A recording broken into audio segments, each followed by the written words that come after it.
have Mason County Sheriff Casey Salisbury in for the Sheriff Sit Down. Good morning, sir. Good morning. Good morning.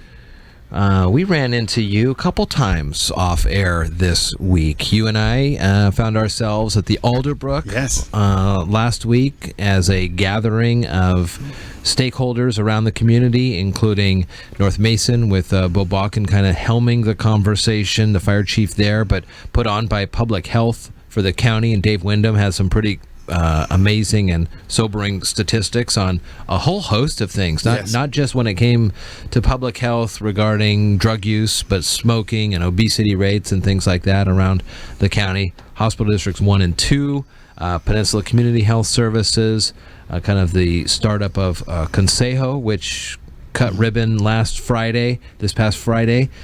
So there is a lot of folks, and then Bo came in here Friday after your sheriff's breakfast, and we sat down and had a chat. Oh, you did? Okay, great. About how things were going. So talk to me a little bit about the sheriff office involvement in the public health conversation. You guys, as well as the fire department, are a lot of these front lines. Like when someone calls,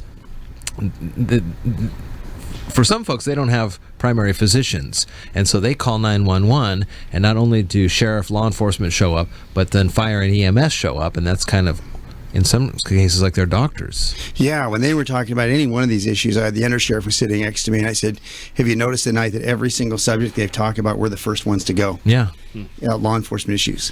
When we get there, if it's a mental health issue, you hear all these people from the mental health community, great folks dealing with community mental health, but who got them first? Yeah.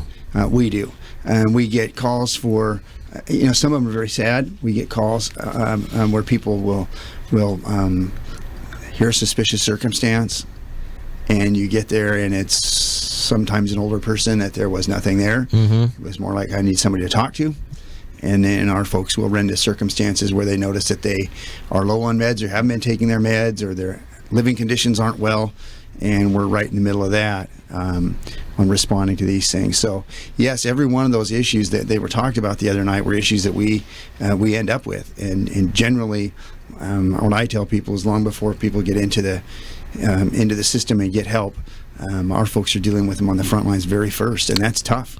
Over the weekend, it was a drug take-back weekend, yes. And I know there was a place up in the north part of the county that was listed on kind of the DEA drug take-back website, but I also know that right in front of your office, there is a prescription drug take-back center, and the couple various times that I've either walked by the sheriff's office or had to go in and talk with you for some issues, there will be not a line, but there will be a person there dropping off medicine. When I come back, it's a different person, or if I'm walking by, it'll be different people, and that is a heavily used thing, and it's a good thing that it is used. Yes, it's something that the sheriffs, again, it wasn't one of those things, it's not a criminal issue, it wasn't something that the State Sheriff's Association were interested in taking on because it's out of our realm a little bit, but we started to realize that the number of burglaries and things going on were for OxyContin and these other things.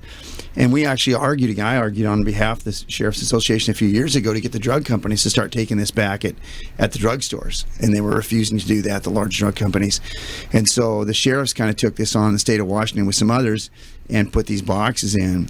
And I might be a little bit off on my number now. I know it was over 1,000 pounds. I think one year, Under Sheriff Barrett and I drove the van over to the place where we get rid of it in Spokane. There were 1,600 pounds after a number of months, just a few months. Yeah.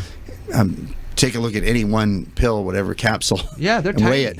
See how much you think that weighs and how much that takes to get 1,600 pounds of that stuff. And we had to drive that all the way to the incineration site in Spokane. So we'd leave like 3-4 in the morning to drive all the way over to Spokane, drop it off, and be back. For those who fills right back up. For those who have used that or see that out there, talk to me about the safety and security of that thing. I mean, that's it's got to be like a safe. I mean, you don't want to have it. Well, that's why it's right by the door. Yeah. At both locations where it can be monitored, and then also so that we can keep track of it real quick.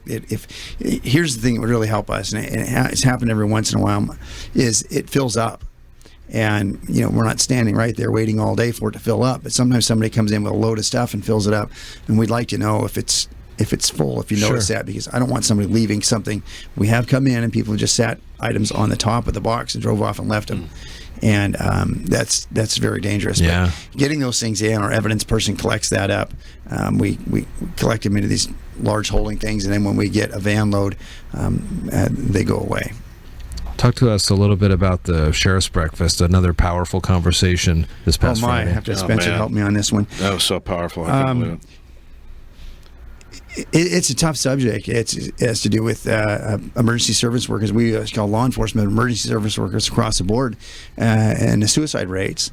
We have sat back for years as law enforcement and talked about this for many, many years, and it just kind of moved along. All of a sudden, you're starting to see that it's in the fire services. The other night, there was a program on TV about ER docs and people dealing with that traumatic issues there, and the suicide rate, and they're looking at it saying, wow, we're just in that same, getting those numbers up there like law enforcement. And it's a tough subject to go in and deal with. I know you came out and that's gonna kind of be a topic this year, throughout the year. This year is dealing with those issues. I've got Dr. Lorelei Thompson. I introduced her there. Lorelei was a co-lieutenant with me. She was at Lacey and I was at Thurston County. Went on, earned her master's and her doctorate in counseling, and she's going to do a couple of programs or training sessions for us. We've got a guy out of Yakima County that specializes in that, that's going to come over and talk about that for our workers. It builds up. It doesn't seem like it to people when most people are home at night asleep, and our folks, 2/3 of our day is after everybody else goes home. Yeah. And that's when these things happen. A lot of them happen, and we go from one type of death circumstance. We'll get a SIDS death, an infant death, and you clear that, and a few minutes later you're at some other traumatic situation, and then you're at a suicide scene or attempted suicide scene. We get calls for that all the time, very high numbers. And then with the mental health issues being kind of over the top the last few years, it all ties right into that. And again, when we talk about all these other workers, who's got that first 911 call? It's your law enforcement officer showing up.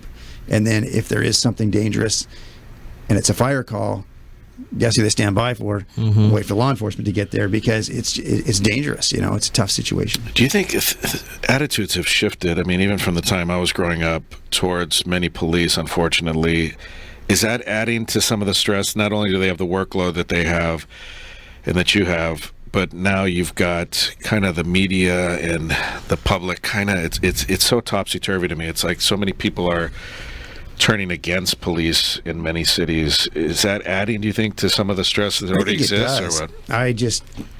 Interesting way. I just had this conversation about 2 weeks ago with a really good friend of mine. I've been over 30 years. We've known each other and worked together. And he's with the Seattle Police Department. And we had talked last week, and he called me Thursday and said, hey, I just want to let you know, after our talk last week, I call it quits. I'm done. He's got his time in. He says, there's no point in going on. It's just constant, and they're losing, according to some of the numbers, they're losing more people in the Seattle Police Department than they're able to hire. The numbers are really tough, and they're offering huge bonuses in agencies to come to work there, and it's just something that it's very challenging. It's a very challenging spot to be in anymore. I'm glad that people are still willing to do it, and I would tell you I think the one thing different that I see from my friends that were working in especially huge agencies, we are very close to our community here. We pretty much, we all live here, mm-hmm. and you all know who we are. Probably all of our deputies. You've met most of them or seen them on calls or at meetings and things. And so everybody knows who we are, and we're right here. It's not a real separated issue. We're living in the neighborhoods, and I think it's a lot closer environment when you're like that. I think when you get into the cities and they don't know oftentimes who that law enforcement officer is showing up, and we know a lot of that family's here because we go to the same homes all the time, and I think law enforcement is received much better in our area than a lot of places. There's a lot of places I just simply wouldn't want to work due to those issues, but I think that adds to it. I want to go back a little bit to what you were talking about at the breakfast and go back to your days in the academy. How was it impressed upon you that you may have these types of feelings after you go to calls like this, and how do you deal with those, and has that changed over the years? Yeah, it has. I would say that if you talk to folks even previous to my time, the folks that I worked with, there wasn't really anything, as you heard Chief Evans talk about, there was really nothing talked about. And you go to these things and you go all night or a couple times these traumatic things, and you go home, and they're not necessarily always the kind of things you want to discuss with people. And so I think it wears you from the inside out. And I think now they're talking about this more as we're trying to bring this up in the community. It's a horrible subject to talk about is the problem. And then nobody really wants to talk about it. But after you close down the meeting, everybody comes up and says, I hope you continue to talk about this. Well, great.